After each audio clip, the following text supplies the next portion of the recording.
നമസ്കാരം. വൈറ്റ് ഹൌസിന് പുറത്ത് അതീവ സുരക്ഷാ മേഖലയിൽ പരിഭ്രാന്തി സൃഷ്ടിച്ച വെടിവെപ്പിന്റെ കൂടുതൽ നിർണായക വിവരങ്ങൾ US സീക്രട്ട് സർവീസ് പുറത്തുവിട്ടു. വൈറ്റ് ഹൌസ് സുരക്ഷാ സേനയുടെ പോസ്റ്റിന് സമീപത്തേക്ക് നടന്നു നീങ്ങിയ അക്രമി പെട്ടെന്ന് തന്റെ കൈവശമുണ്ടായിരുന്ന ബാഗിൽ നിന്നും മാരകായുധം പുറത്തെടുത്ത് ഡ്യൂട്ടിയിലുണ്ടായിരുന്ന സുരക്ഷാ ഉദ്യോഗസ്ഥർക്ക് നേരിട്ട് വെടിയുതിർക്കുകയായിരുന്നു എന്ന് സീക്രട്ട് സർവീസ് ഔദ്യോഗിക പ്രസ്താവനയിലൂടെ സ്ഥിരീകരിച്ചു.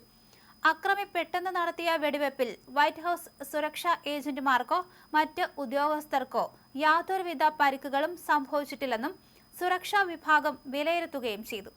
പ്രാഥമിക അന്വേഷണ റിപ്പോർട്ടുകളുടെ അടിസ്ഥാനത്തിലാണ് അക്രമത്തിന്റെ ഈ ഞെട്ടിക്കുന്ന വിവരങ്ങൾ പുറത്തു വന്നിരിക്കുന്നത്.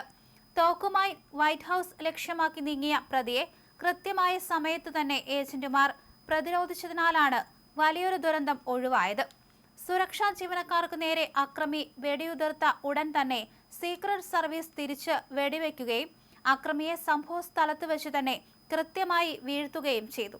അതീവ സുരക്ഷിതമായ ഇവിടത്തെ സുരക്ഷാ വലയം ഭേദിക്കാൻ അക്രമിക്കായിട്ടില്ലെന്നും അന്വേഷണം ഊർജിതമായി പുരോഗമിക്കുകയാണെന്നും സുരക്ഷാ വക്താക്കൾ അറിയിച്ചു. ലോകത്തെ ഏറ്റവും കരുത്തുറ്റ സുരക്ഷാ കോട്ടയായ അമേരിക്കൻ പ്രസിഡൻഷ്യൽ കൊട്ടാരം വലിയൊരു ദുരന്തത്തിൽ നിന്ന് അത്ഭുതകരമായി രക്ഷപ്പെട്ടതിന്റെ നിർണായക വിവരങ്ങൾ പുറത്തു വരികയാണ്.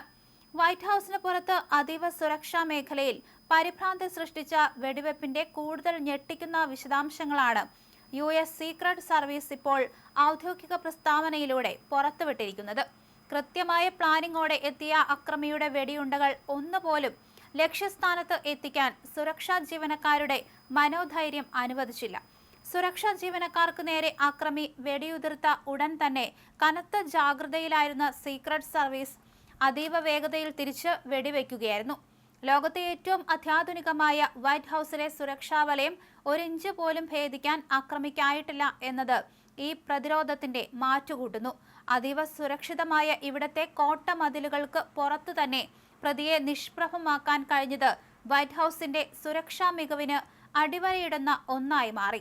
കറുത്ത ബാഗ് തോളിലിട്ട് ഒരു ടൂറിസ്റ്റിനെ പോലെ നടന്നു വന്നയാൾ പെട്ടെന്ന് കൊടും ക്രിമിനലായി മാറുകയായിരുന്നു. 17ാം സ്ട്രീറ്റിലെയും പെൻസിൽവാനിയ അവന്യൂവിലെയും പ്രധാന പോസ്റ്റിലെ സൈനികരെയാണ് ഇയാൾ ലക്ഷ്യമിട്ടത്. അക്രമി ബാഗിൽ നിന്നും തോക്ക് പുറത്തെടുത്ത നിമിഷം തന്നെ സുരക്ഷാ ക്യാമറകളും അലാറങ്ങളും ഉണർന്നിരുന്നു. തൊട്ടു പിന്നാലെ വെടിയൊച്ചകൾ മുഴങ്ങിയതോടെ സമീപത്തുണ്ടായിരുന്ന കവചിത വാഹനങ്ങളിൽ നിന്നും കൂടുതൽ കമാൻഡോകൾ നിമിഷങ്ങൾക്കകം സംഭവ സ്ഥലത്തേക്ക് കുതിച്ചെത്തി പ്രതിരോധം തീർത്തു. വെടിയേറ്റു വീണ അക്രമിയെ അതീവ രഹസ്യമായി വാഷിംഗ്ടണിലെ പ്രത്യേക ആശുപത്രിയിൽ എത്തിച്ചെങ്കിലും ഇയാൾ മരണപ്പെട്ടതായി ഡോക്ടർമാർ സ്ഥിരീകരിച്ചിട്ടുണ്ട്.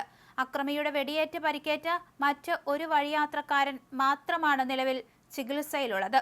ഇയാളുടെ നിലയും നിലവിൽ ആശങ്കാജനകമല്ലെന്നാണ് വിവരം. ആക്രമണം നടക്കുമ്പോൾ American president Donald Trump White ഹൌസിനുള്ളിൽ ഉണ്ടായിരുന്നുവെങ്കിലും സുരക്ഷാ വിഭാഗത്തിന്റെ അതിവേഗത്തിലുള്ള ഇടപെടൽ കാരണം അദ്ദേഹത്തിന്റെ വസതിയിലേക്ക് ഒരു ഭീഷണിയും എത്തിയില്ല. പ്രസിഡന്റിന്റെ സുരക്ഷ ഉറപ്പാക്കുന്ന എല്ലാ പ്രോട്ടോകോളുകളും വിജയകരമായി പൂർത്തിയായി.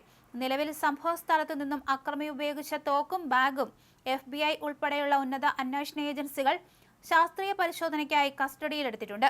ഇയാൾക്ക് പിന്നിൽ ഏതെങ്കിലും തരത്തിലുള്ള വിദേശ അട്ടിമറി ഗ്രൂപ്പുകൾ ഉണ്ടോ എന്ന് കണ്ടെത്താൻ അന്വേഷണം ഊർജിതമായി പുരോഗമിക്കുകയാണ്.